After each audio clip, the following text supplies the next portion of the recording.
Hej då, mitt namn är Nils Iversen och jag är danskare.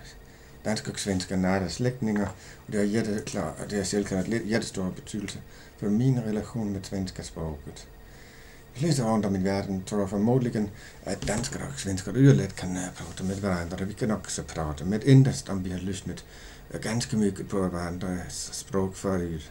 Och även då, det finns så stora skillnader att många helt enkelt inte begriper gränsspråket. Och det är svenskar väl svårare att förstå danska än andra vägen.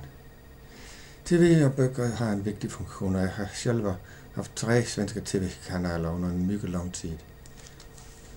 Jag har alltså haft svensk i skolan. Jag minns att en gång jag har varit till examen i dansk språk, och jag drog Rudimentary, en finlandssvensk författare. Jag har läst mycket, jag har sett mycket TV, och det är en viktig grund. Jag har inte något problem med att förstå talet svenska och läsa texter på svenska. Problemet är att bli aktiv. Vi lär inte att tala varandras språk, och det är helt löjligt. Följer har i vissa fall varit att danskar och svenskar har pratat engelska med varandra. Jag vill absolut inte göra det, så vitt det inte är andra deltagare i samtal såsom finländare. Men jag har definitivt varit i situationer hvor intervjun gick lättare om jag blandade det svenska ord i mitt danska. Om jag till exempel åker till semester med den nordiska resbolag, där finns ofta deltagare från Norge, Sverige och Danmark. Och då talar guiderna nordiska, som kan definieras som det egna språket med en färgning av enskilda ord från de andra språk. Om jag drar ett Sverige, det kallas en sodavand, läsk, en pølse, korv och slik kallas godis, och godis är billigare i Sverige än i Danmark. Piger blir tjejer eller flickor, och fyre heter karlar eller killar. Jag har försökt att köpa en svensk grammatik i Sverige, men inte hunnit något alls som frestade.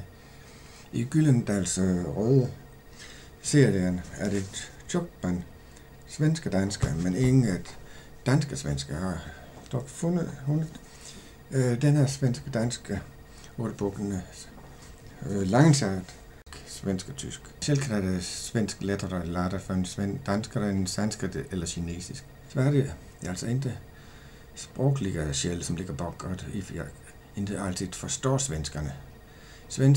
Sverige verkar på vissa sätt annorlunda än Danmark, men när man som danskar reser runt i Sverige känner man sig likväl lite som på hemplan. När människorna runt talar ett språk som är så nära ens eget. Vad ska man mer säga? Københavnstrakten är kontakten mellan danskar och svenskar naturligtvis tätare än i Jylland, var jag bor, men det är inte svårt att komma till att kolla svensk uttal och en dag, för jag vill absorbera det där jävla tonfallet.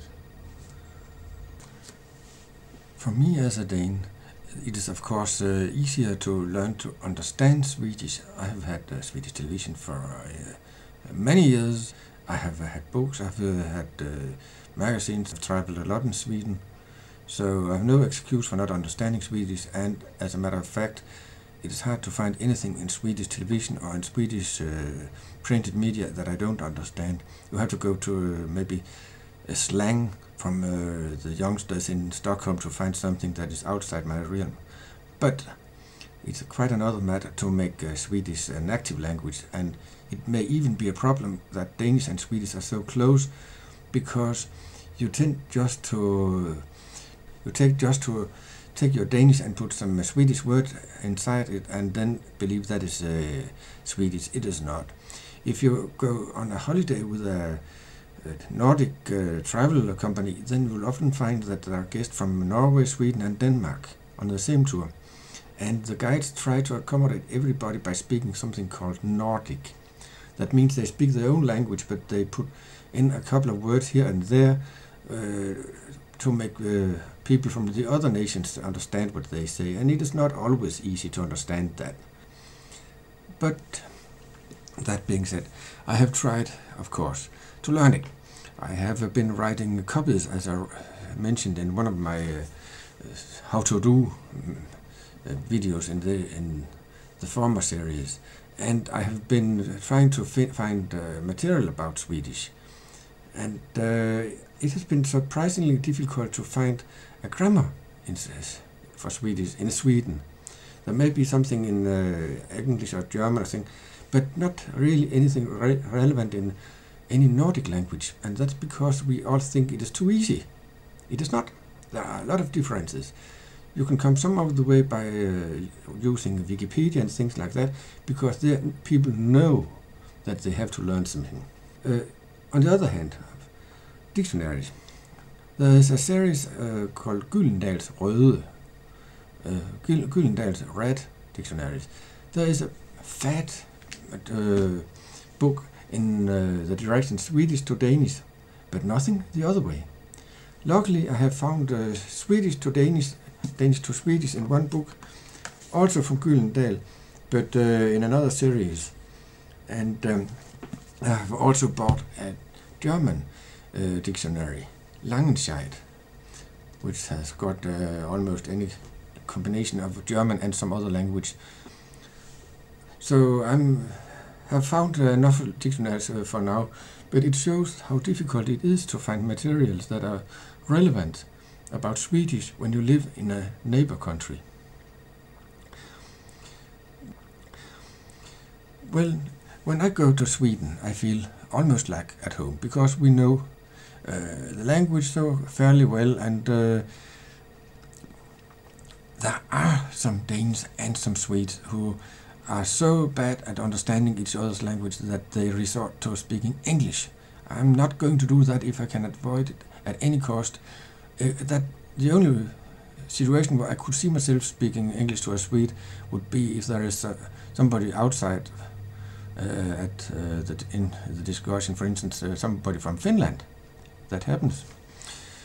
But apart from that, the Swedes and Danes should be able to understand each other, and if you go along the coast, at least the western coast, then you will find that Swedes mostly understand Danish, but you cannot be sure. It is not something you can take for granted. And the people who think that we can just sit down and speak freely among us Danes, Norwegians and Swedes, they should consider that it presupposes that you have been sitting down listening before. You cannot do it if you have never heard the other language. You have to train even understanding it. I would also say that there are political and cultural differences between Denmark and Sweden. Let me just say that the Swedes have got something called folkhemmet, the folk home, and we don't have that community sense in Denmark. And that may be some of the explanation that we have got a different mentality here in Denmark, more anarchistic than the Swedes. Goodbye. Hej då.